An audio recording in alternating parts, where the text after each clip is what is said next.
नमस्कार बच्चों, कैसे हैं? उम्मीद करता हूँ सब बिल्कुल अच्छे होंगे, स्वस्थ होंगे। तो आज अपन स्टार्ट करने जा रहे हैं ऑर्गेनिक केमिस्ट्री। ऑर्गेनिक केमिस्ट्री एक थ्योरेटिकल सब्जेक्ट है। इसे बार बार रिवाइज करना होगा। ठीक है, तो अपन स्टार्ट करते हैं। Some basic concept of organic chemistry. इसमें 3 पार्ट आते हैं। पहला classification of organic compound and naming, second isomerism and third general organic chemistry, जिसे जीओसी भी बोलते हैं। तो सबसे पहला पार्ट अपन डिस्कस करते हैं, classification of organic compound and naming means nomenclature. ठीक है, इसमें सबसे पहले एक साइंटिस्ट आया बर्जेलियस। उसने एक वाइटल फोर्स थ्योरी के बारे में बताया। उसने कहा कि जो ऑर्गेनिक कंपाउंड है ना, उनको कभी भी ऑर्गेनिक कंपाउंड को कभी भी लैब में सिंथेसाइज नहीं किया जा सकता। उसने बोला पता नहीं ये कोई जादुई शक्ति है ना, कोई मिस्टीरियस फोर्स है जो इन ऑर्गेनिक कंपाउंड का फॉर्मेशन करता है। ठीक है, और वो फोर्स किसी को नहीं पता। अरे ऐसे पता है ना, जैसे अपने बहुत सारी अपनी मतलब बिलीव्स हैं कि धरती जो है वो किसी के ऊपर, सिंहों के ऊपर टिकी है, या ऐसे ऐसे कुछ जो भी है बिलीव्स होते हैं, ऐसा कुछ उसने बताया। ठीक है, तो मतलब बेसिकली वो नहीं कर पाया था। कुल मिला की बात ये है ना। तो इसलिए उसने कहा कि मैं नहीं कर पाया तो कोई भी नहीं कर पाएगा। ठीक, इसके बाद में एक साइंटिस्ट आया था, उसका नाम था होलर। तो इसने एक फर्स्ट कंपाउंड का फॉर्मेशन करके बताया लैब में कि भाई ये देख, ये ऐसे होता है फॉर्मेशन। ठीक है, फिर आया था कॉल्बे, सेकंड साइंटिस्ट। उसने दूसरे ऑर्गेनिक कंपाउंड का फॉर्मेशन करके बताया।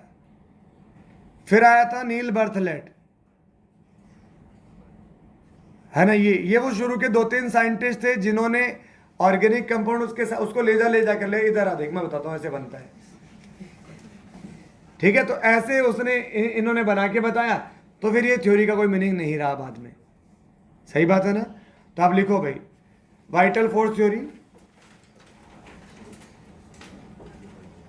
लिखो। अकॉर्डिंग टू दिस थ्योरी, लिख लेना ब्रैकेट में बर्जिलियस, नाम जरूर लिखना।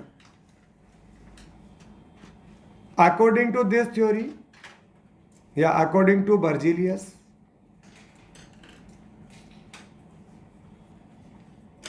ये 1815 की बातें हैं।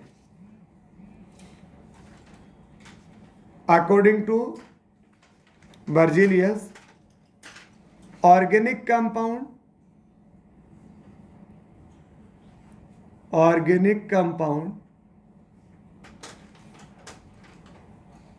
are formed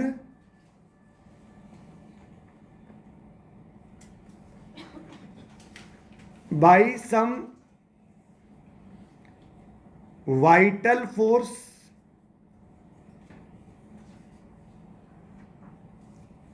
oblique mysterious force.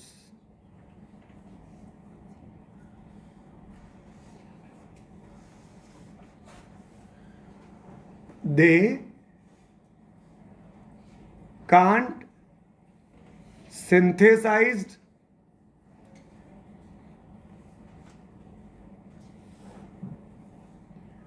in laboratory या in laboratory. इनको लैब में नहीं बना सकते। नेक्स्ट लिखो, बट in 1828 होलर synthesized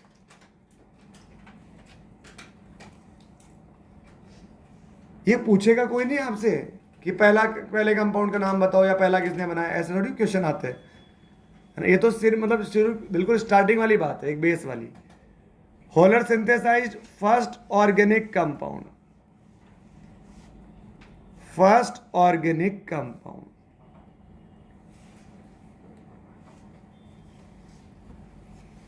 है ना। और वो क्या था? यूरिया।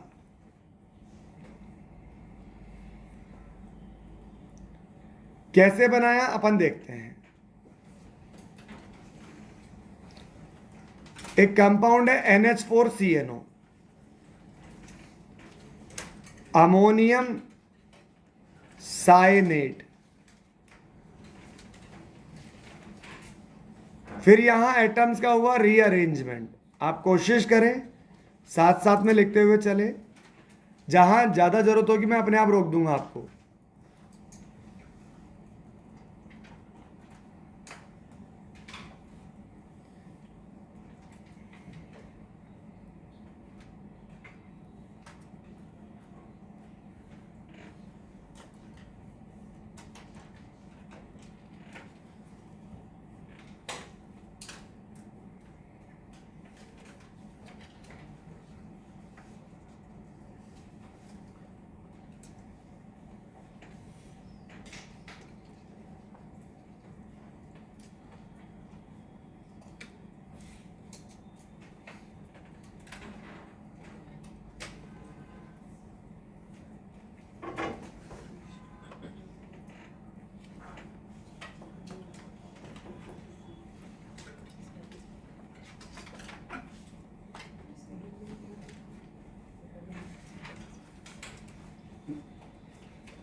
हाँ जी, तो ये ऐसे रीअरेंज करके इसने इस ऑर्गेनिक कंपाउंड का फॉर्मेशन किया। ठीक है, तो सेकंड ऑर्गेनिक कंपाउंड क्या था? ये एसिटिक एसिड। इसको बनाया कॉल्बे ने। थर्ड था CH4, इसको बताया बर्थलेट ने। नोट कर लेंगे।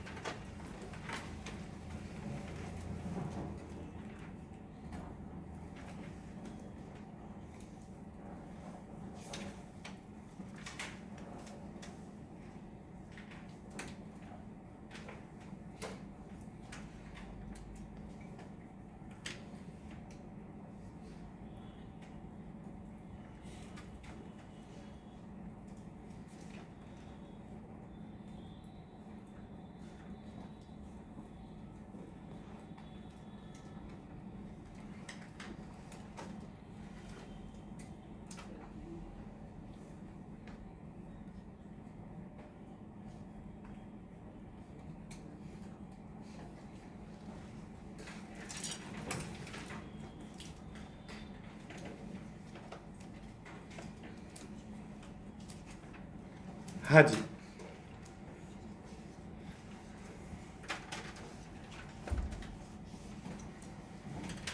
हो गया इतना। अब इसके बाद में अब अपन बात करते हैं कि ऑर्गेनिक कंपाउंड होते क्या हैं। ऑर्गेनिक कंपाउंड क्या होते हैं?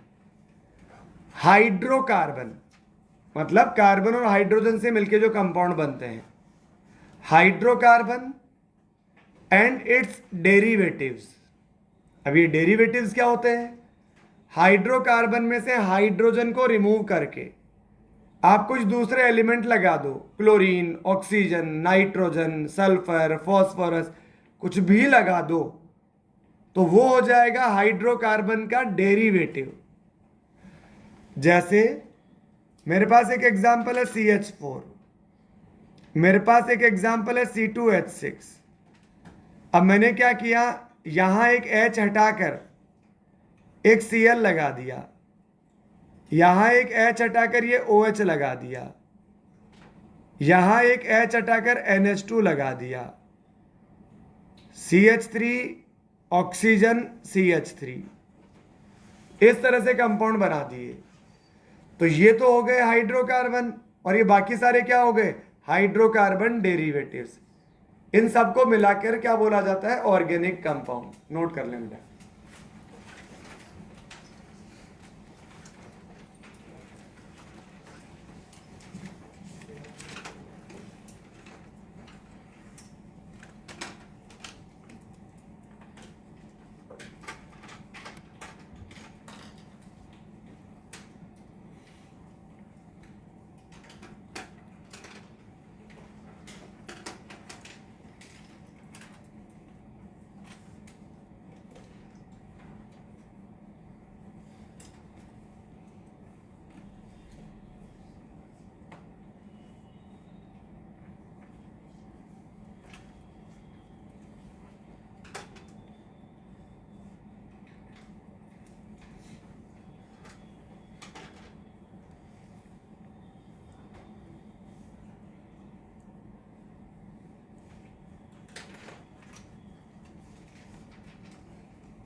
हाँ जी,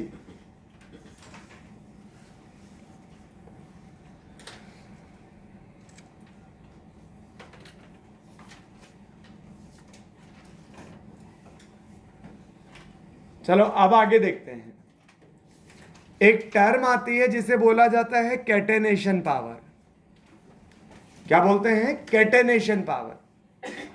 कैटेनेशन पावर क्या होती है? सेल्फ लिंकिंग कैपेबिलिटी या सेल्फ लिंकिंग प्रॉपर्टी, खुद के साथ अटैच होने की जो टेंडेंसी होती है उसे बोलते हैं कैटेनेशन पावर।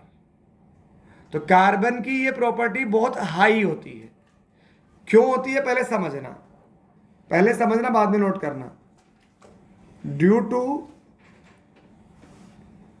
हाई वैलेंसी या हाई कोवैलेंसी, कार्बन कितने बॉन्ड बनाता है? जनरली 4 बॉन्ड बनाता है, तो ये होता है टेट्रावैलेंट। ठीक है। And due to high bond dissociation energy,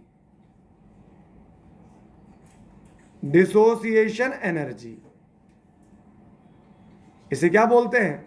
BDE। Carbon atom having high catenation power. नहीं, नोट मत करो, पहले समझो। High catenation power. देखो मैं थोड़ा सा समझाता हूं। कोई एटम कितने कोवलेंट बॉन्ड बनाता है, जितने अनपेयर्ड इलेक्ट्रॉन उसके पास होते हैं। ये केमिकल बॉन्डिंग की कहानी है ना, ओवरलैपिंग से अपन ने समझाई थी ये। तो कार्बन क्या होता है? Generally 1s2 2s2 2p2। तो कार्बन के S में 2 इलेक्ट्रॉन है और P में 2 इलेक्ट्रॉन है।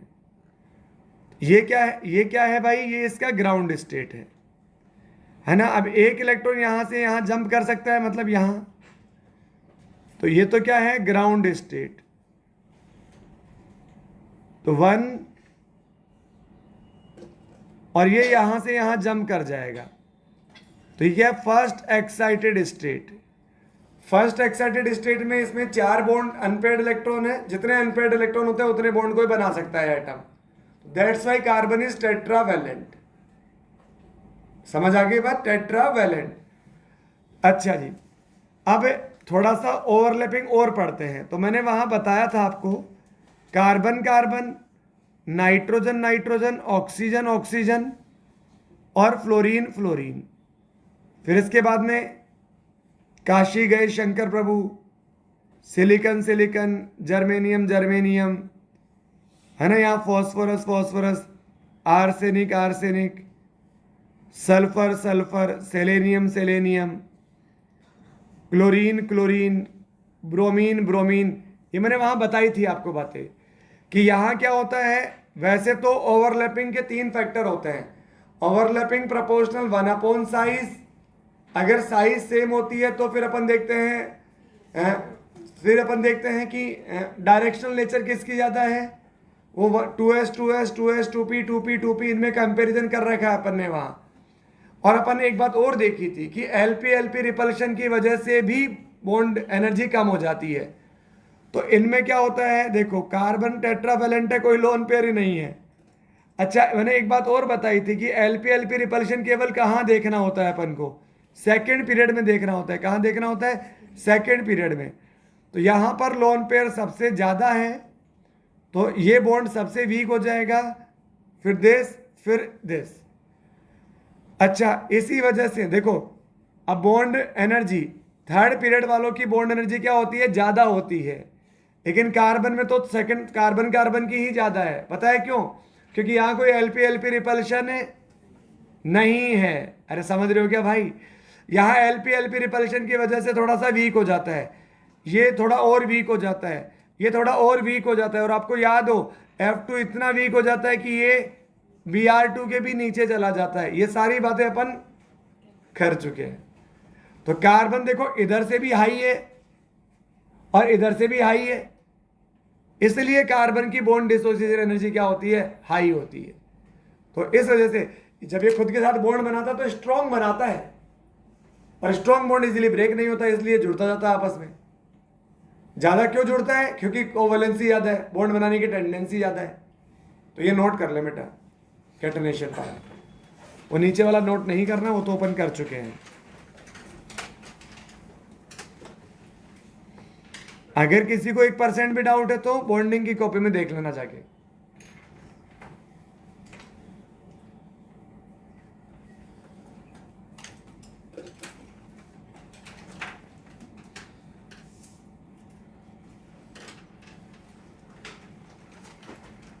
शोभित याद आया नहीं आया ये सब, जब मैंने बताया था, आ गया याद?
हो गया बेटा?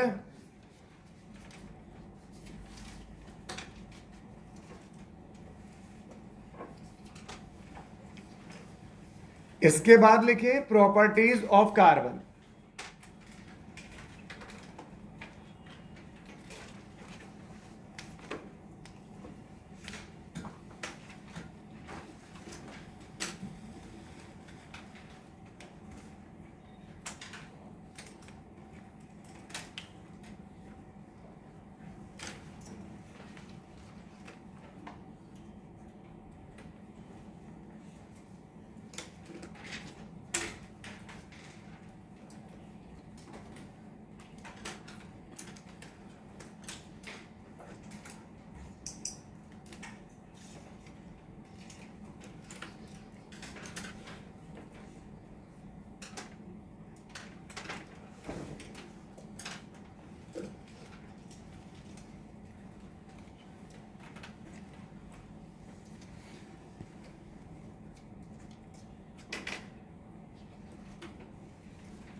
हाँ जी, चलो सामने देखते हैं। पहला तो प्रॉपर्टी क्या है इसकी, टेट्रावेलेंट होता है। सेकंड, अब बात करते हैं hybridisation of carbon atom. Hybridisation कैसे फाइंड आउट करते हैं? नंबर ऑफ हाइब्रिड ऑर्बिटल से, नंबर ऑफ हाइब्रिड ऑर्बिटल से। अब अगर आपको याद हो नंबर ऑफ हाइब्रिड ऑर्बिटल अगर 4 हो तो हाइब्रिडाइजेशन क्या होता है? sp3। अच्छा, हाइब्रिड ऑर्बिटल कैसे काउंट करते हैं? Sigma bond plus lone pair. ये सारी बातें यार, ये सारी बातें केमिकल बॉन्डिंग में पढ़ी जा चुकी है। ठीक है, अब यहां इसकी ज्योमेट्री क्या हो जाएगी? इसकी ज्योमेट्री हो जाएगी टेट्राहेड्रल। ठीक है, ज्योमेट्री। अच्छा, फिर इसका बॉन्ड एंगल कितना हो जाएगा? यहां 109 डिग्री और 28 मिनट्स होंगे। टेट्राहेड्रल ऐसा होता है, कार्बन ने 4 सिग्मा बना रखे हैं। ठीक है ना। हाइब्रिड ऑर्बिटल, लोन पेयर तो होते ही नहीं है इसके पास, लोन पेयर तो होते ही नहीं है।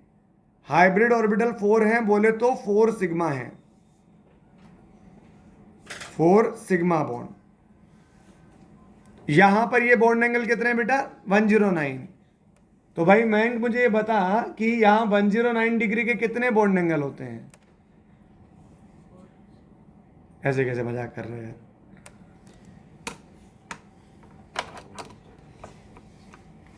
टेट्राहेड्रल स्ट्रक्चर नहीं पता आपको यार? ये टेट्राहेड्रल है। अभी बॉन्ड एंगल कितने हैं 109 के? 3 तो अभी दिख रहे हैं मुझे, 1 2 और 3, और एक के ऊपर ये भी 109, this one is also 109 and this one is also 109। कितने हो गए भाई? 6 हो गए ना यार। ठीक है, ये इस तरह से होता है। ये जो नीचे वाला है ये इसके साथ में, ये इसके साथ में, और वो इसके साथ में। अब 3D में है ये तो, और जो ऊपर वाली विंग होगी वो इसके साथ में भी 109, इसके साथ में भी और इसके साथ में भी। तो 109 डिग्री के यहां पर 6 बॉन्ड एंगल होते हैं, 6 बॉन्ड एंगल। सेकंड आता है हाइब्रिड ऑर्बिटल 3 हो जाए, इसमें 3 सिग्मा होगा और 1 पाई होगा, 3 सिग्मा होगा और 1 पाई होगा। ठीक है, हाइब्रिडाइजेशन। अच्छा, लेकिन हाइब्रिड ऑर्बिटल में पाई का तो कोई लेना देना ही नहीं होता है ना। तो यहां पर यह आ जाएगा sp2। ये क्या आ जाएगा? Trigonal, trigonal planar. तो कार्बन एक तो पाई बॉन्ड आ जाएगा, मुझे नहीं पता कार्बन के साथ आएगा क्या, इसलिए मैं केवल इतना बना के छोड़ देता हूं। अब ये क्या बन गया? ट्राइगोनल प्लेनर बन गया क्या? ट्राइंगल बना नहीं बना बेटा जी?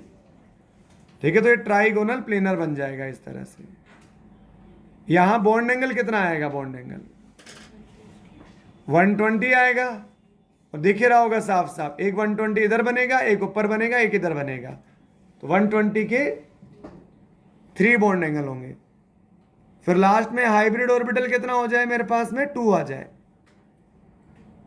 तो 2 तभी आ सकता है जब वहां 2 सिग्मा और 2 पाई।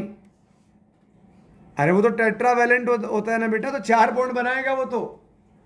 ठीक है, तो ये 2 सिग्मा 2 पाई, हाइब्रिडाइजेशन हो जाएगा sp।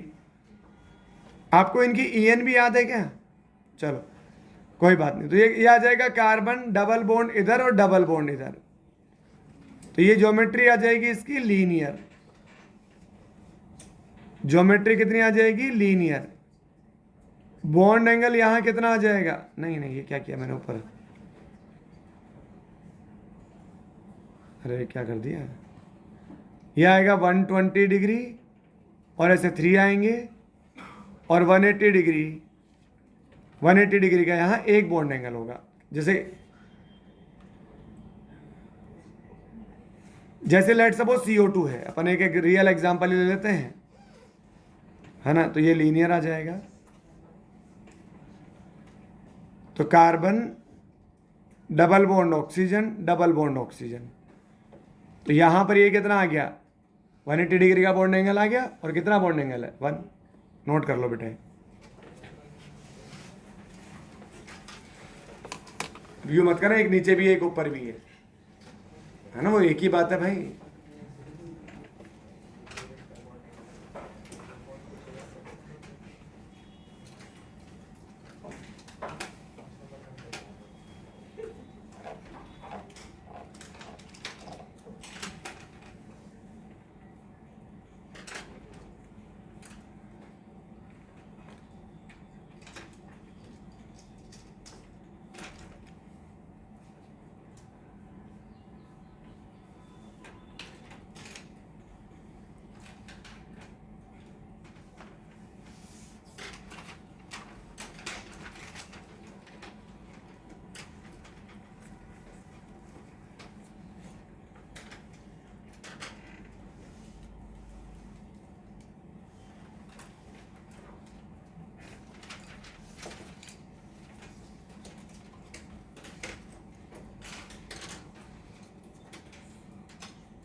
जब sp3 हाइब्रिडाइजेशन होगा तो 4 सिग्मा होंगे और 0 पाई होंगे।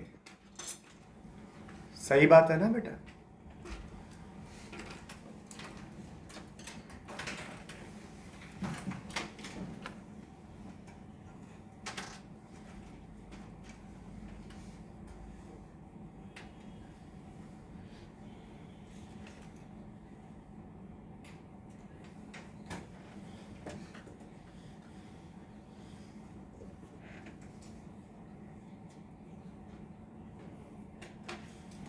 जैसे अगर अपन यहां एग्जाम्पल देखें तो क्या आ जाएगा इसका, CH4 CCl4।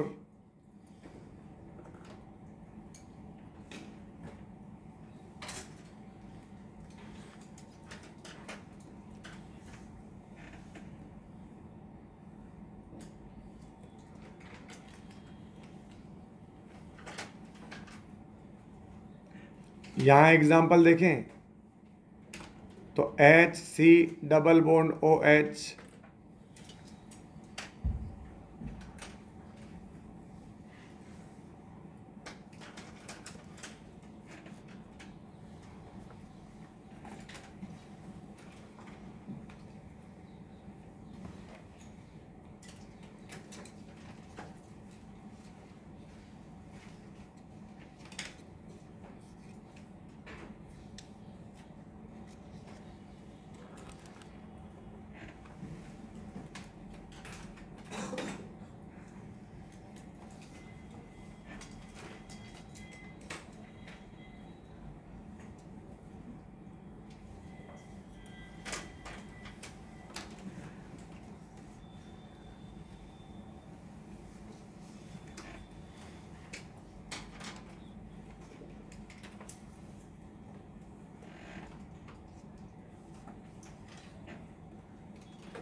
और इसका एग्जाम्पल यह ही जाएगा।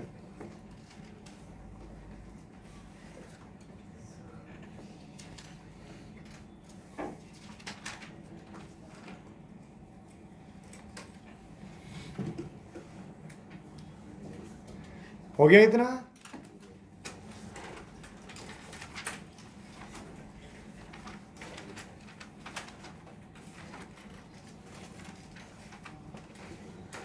अमित देवन आप कर रहे हो नहीं कर रहे, क्या कर रहे हो?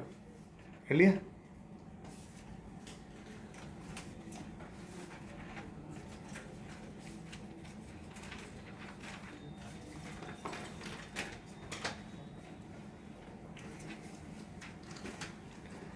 सिग्मा बॉन्ड कैसे बनता है? एक्सियल ओवरलैपिंग से। Sigma bond is formed by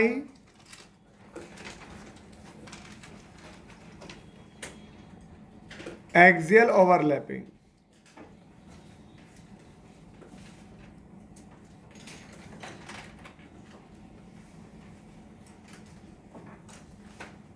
Pi bond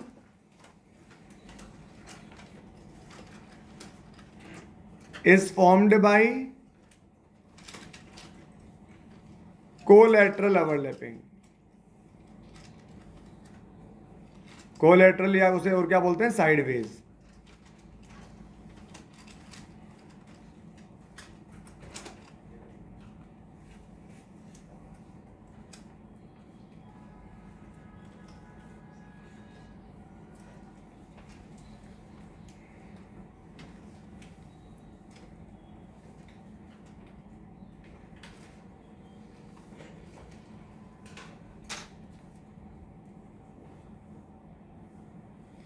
sigma bond में प्योर भी पार्टिसिपेट कर सकते हैं और हाइब्रिड ऑर्बिटल भी पार्टिसिपेट कर सकते हैं, है ना?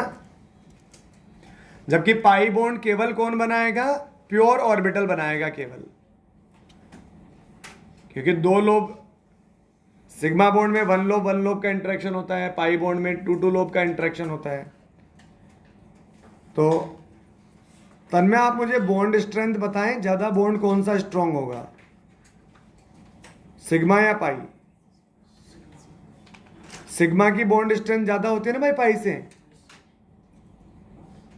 ठीक है, तो रिएक्टिविटी ज्यादा किसकी होगी, मतलब जल्दी से ब्रेक कौन हो जाएगा?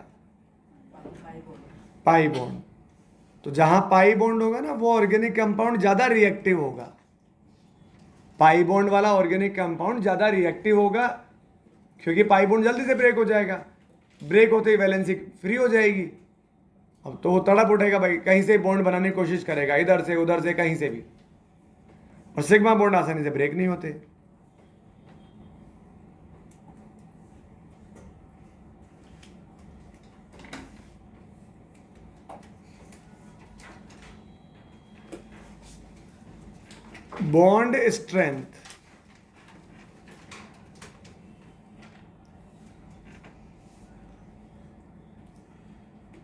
बॉन्ड स्ट्रेंथ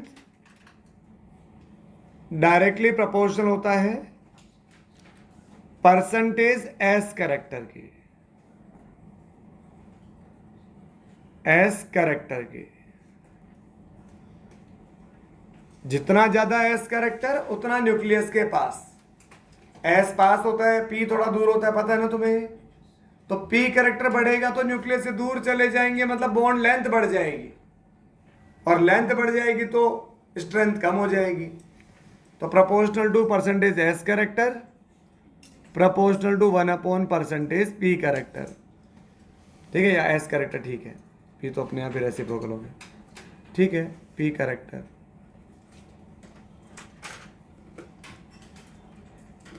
या proportional to 1 upon size.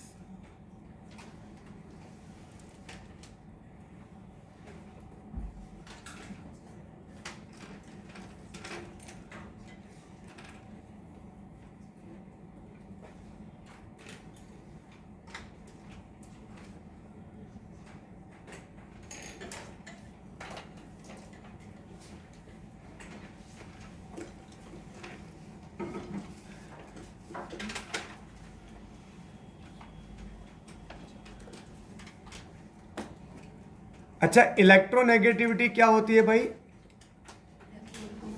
Electron को गेन करने की पावर, नहीं, अट्रैक्ट करने की पावर। दो अलग अलग बातें, गेन करना और अट्रैक्ट करना, है ना। गेन तो करता है इलेक्ट्रॉन एफिनिटी, है ना, इलेक्ट्रॉन गेन एंथैल्पी, और इलेक्ट्रोनेगेटिविटी। अच्छा, ईएन ज्यादा है तो अट्रैक्ट करने की पावर ज्यादा है, और एस परसेंटेज ज्यादा है तो भी न्यूक्लियस के पास है, इसका मतलब एस परसेंटेज ज्यादा है, इसका मतलब न्यूक्लियस के पास है कि दूर है? पास है, तो न्यूक्लियस उसको अट्रैक्ट ज्यादा करना चाहेगा, तो एस परसेंटेज ज्यादा होगा तो ईएन भी ज्यादा होगी। दोनों एक ही बात है, दोनों ही अट्रैक्ट करने की पावर है। ये आपको पता भी है कि इलेक्ट्रोनेगेटिविटी कार्बन एसपी की सबसे ज्यादा होती है, then carbon sp2, then carbon sp3। पता नहीं, मैंने शायद कभी आपको इनकी वैल्यू भी बताई है क्या? 3.25, 2.75 एंड 2.5। नोट कर ले बेटा।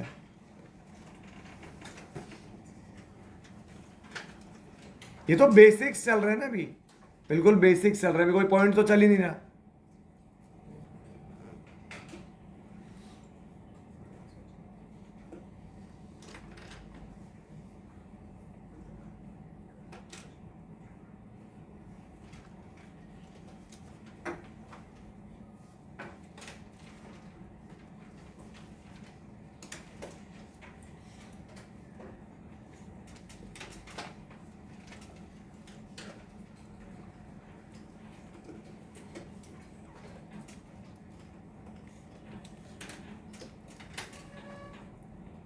हाँ भाई, इनके बारे में बताएं, इनकी बॉन्ड स्ट्रेंथ। सबसे ज्यादा स्ट्रॉन्ग बॉन्ड कौन सा होगा? sp क्योंकि उसमें परसेंटेज एस कैरेक्टर ज्यादा है। एस कैरेक्टर ज्यादा तो साइज कैसी है? छोटी है, और छोटी साइज ओवरलैपिंग अच्छी होती है। नोट कर लें।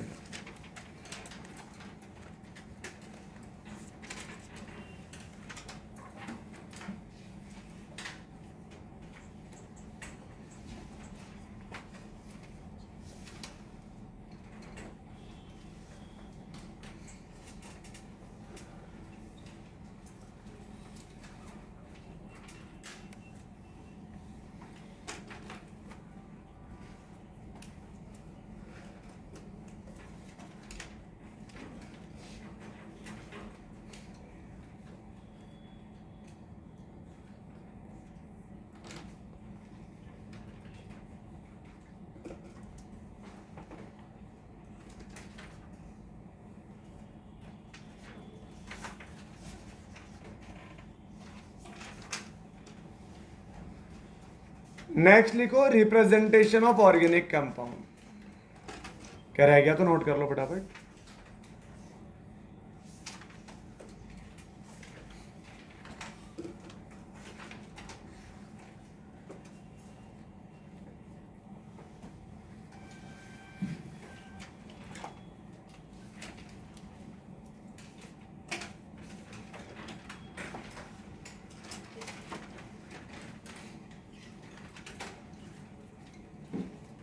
चलो, एक आता है पहला bond line notation. Bond line notation, notation मतलब रिप्रेजेंटेशन। अपन यहां केवल बॉन्ड को रिप्रेजेंट करेंगे, एटम को रिप्रेजेंट नहीं करेंगे। और एक बात ध्यान रखना, कार्बन टेट्रावैलेंट होता है, 4 बॉन्ड का फॉर्मेशन करता है। जितने बॉन्ड आपको दिख रहे हैं वो ठीक है, बाकी सारे बॉन्ड हाइड्रोजन के थ्रू फुलफिल होंगे। सर क्या बोल गए आप इतने सारा? तो आप मेरी बात समझो। जैसे जैसे ये इस तरह से है, ऐसे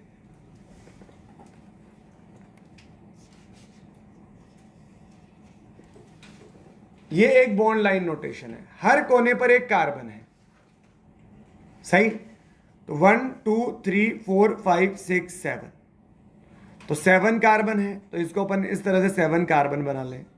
1 2 3 4 5 6 7। सेकंड और थर्ड के बीच में क्या है? पाई बॉन्ड है। एक पाई बॉन्ड तो इधर है और एक इधर से सेकंड जो है उधर पाई बॉन्ड है। समझ गए? बाकी सारे फॉर्म जो वैलेंसी होगी वो हाइड्रोजन। तो इसने एक बॉन्ड बना लिया, बाकी क्या बनेंगे यहाँ पर? 3H। इसने 3 बॉन्ड बना लिए, एक क्या आ जाएगा? H। एक आ जाएगा H, इस पे 2H आएंगे, एक इधर एक इधर। इसने 4 बॉन्ड बना रखे हैं, इसने 4 बॉन्ड बना रखे हैं, और इस पे क्या आ जाएगा? CH3। क्लियर है क्या? ठीक है। एक होता है कंडेंस्ड फॉर्मूला। कंडेंस्ड फॉर्मूला या कंडेंस्ड रिप्रेजेंटेशन, ठीक है। यहां पर बॉन्ड नहीं बनाए जाते, बॉन्ड नहीं बनाए जाते, बस सारे के सारे एटम लिख दिए जाते हैं। तो यह आ जाएगा CH, फिर C, फिर C या CH3 C, फिर आ जाएगा CH, OH, CH3। ऐसे डॉट लगा देते हैं वहां पर, इस तरह। अब आप देखो, जहां पर ये कार्बन हो गया CH3, फिर एक कार्बन ये रहा, फिर अगला कार्बन, फिर अगला कार्बन। इस कार्बन पे एक हाइड्रोजन है, एक ऑक्सीजन है, OH है मतलब। तो एक H हो गया और एक OH हो गया, ठीक है, HOH। फिर क्या आ गया? Single bond CH3। अब जो बॉन्ड सारे एटम तो आपने यहां लिख दिए हैं कंडेंस फॉर्मूला पे, अब एटम नहीं आएगा एक भी। अब अगर कोई वैलेंसी कंप्लीट नहीं हो रही है तो वहां बॉन्ड बनेगा। क्या बनेगा वहां पर? Bond. Remaining valency is completed by bond, remaining valency bye completed by hydrogen atom. तो यहां पर इस कार्बन ने तो यार 2 ही बॉन्ड बनाए, इसका मतलब यहां अब जाके कंप्लीट होगी वैलेंसी इसकी। अरे बोलो भाई। इसी तरह से वहां अगर लेट सपोज कि ये CH होता,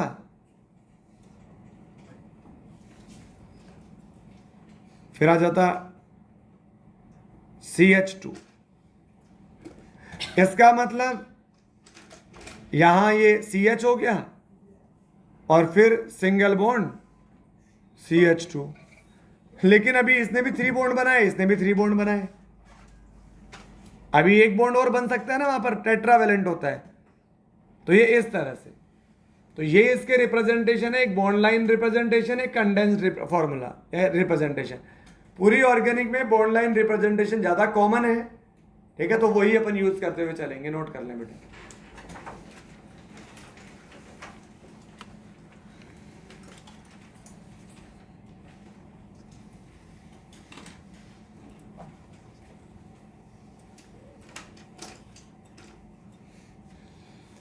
थ्योरी इनकी खुद लिखना चाहो तो लिख लेना।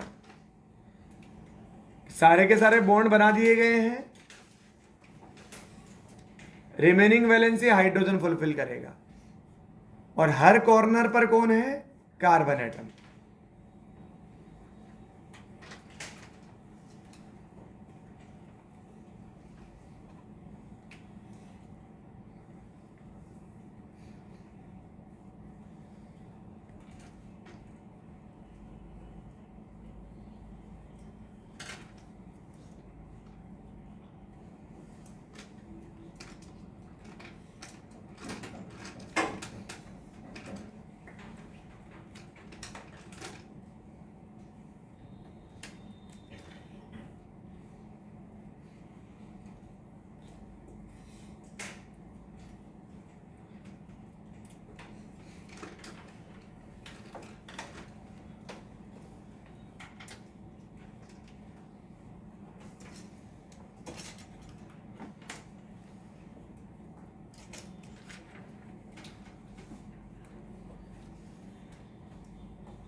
हाँ जी,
क्या लिखना है? ये रहा है, सामने देख लो, लिखा है।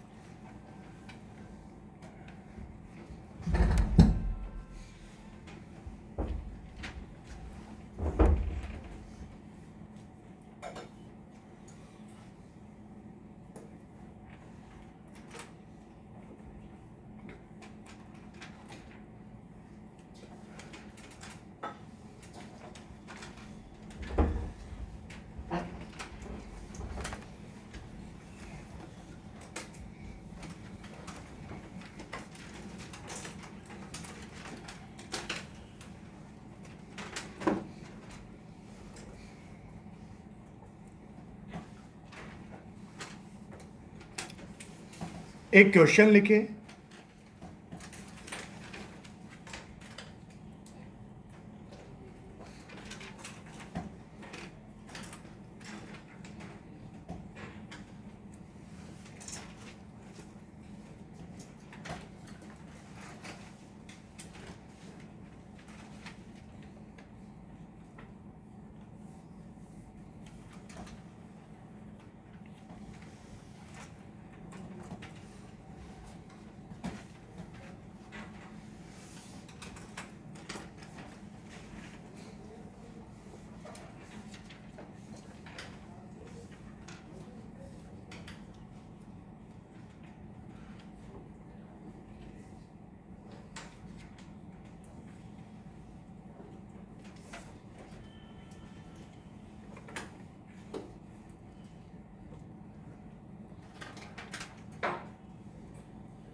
जल्दी से करें सोल।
हाँ जी, अरे हो गया क्या?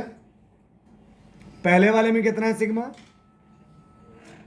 अरे आपको पता है हर कॉर्नर पर एक एक हाइड्रोजन भी है। अरे पहले उसकी वैलेंसी देख लेना, जहां वैलेंसी 3 है वहां एक हाइड्रोजन भी है। तो इस कॉर्नर में केवल कितने, यहां कितने बॉन्ड बने? 2 इधर 1 इधर, तो क्या है H। 2 इधर 1 इधर, क्या है? एक H। यहां भी क्या है? एक H। यहां भी क्या है? एक H।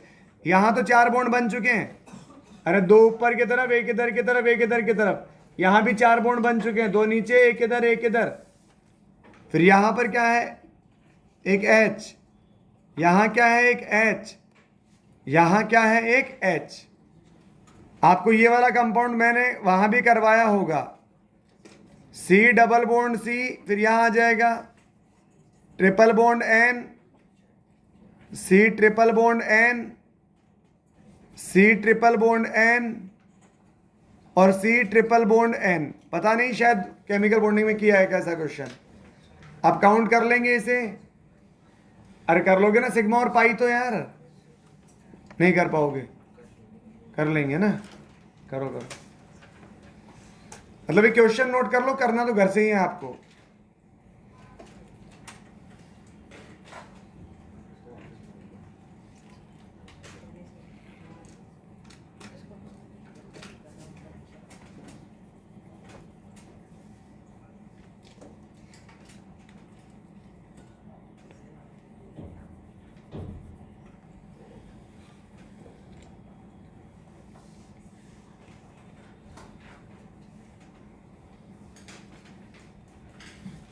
और एक यहां भी आएगा। 19 सिग्मा हो जाएंगे और 5 पाई हो जाएंगे। ये आ रहा है क्या किसी के? हाँ बस ठीक है।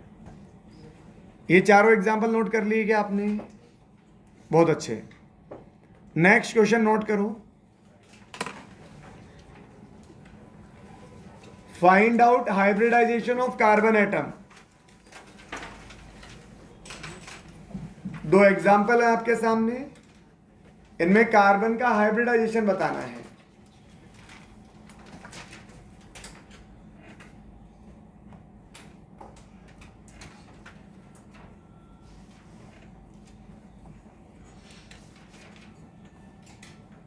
बिल्कुल सिंपल क्वेश्चन है, आपको सिग्मा ही तो काउंट करने हैं।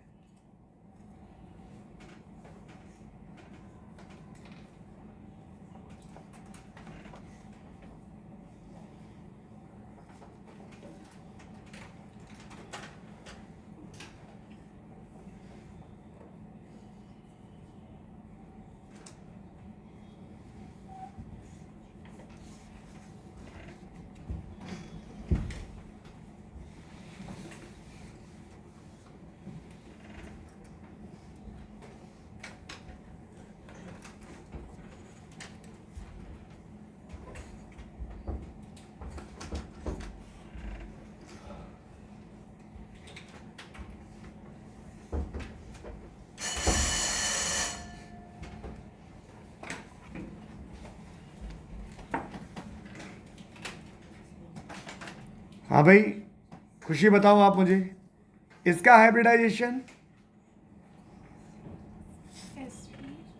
एक सिग्मा इधर है, एक सिग्मा इधर है, sp।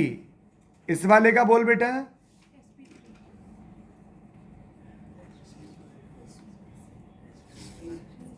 अरे 1 सिग्मा इधर 1 सिग्मा इधर, sp ही तो होगा। नहीं समझ आ रहा है क्या? 2 सिग्मा। हाँ, अब इसका बताओ बेटा, इसका बताइए, इसका बताइए। अरे 1 सिग्मा और एक हाइड्रोजन के साथ, हाइड्रोजन से ओपन करके लिखूँ क्या? यह समझ में आता है? क्योंकि मैं तो लिख दूंगा लेकिन क्वेश्चन में लिखा हुआ नहीं आएगा ना। अरे समझ रहे हो क्या यार, हाइड्रोजन सिंगल बॉन्ड बनाएगा भाई। इस वाले का बोलो,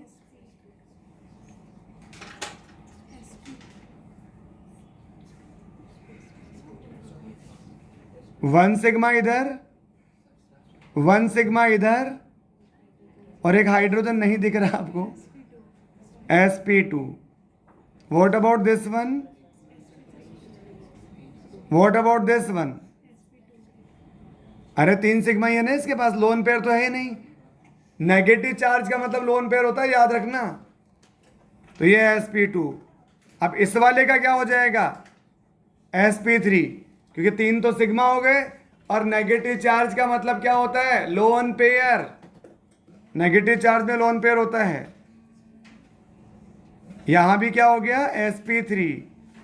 इस पे क्या हो गया? 1 सिग्मा एक हाइड्रोजन के साथ, sp2। और इस पे भी क्या हो गया? 2 हाइड्रोजन के साथ एक इधर, क्या हो गया? sp2। क्लियर है क्या बेटा?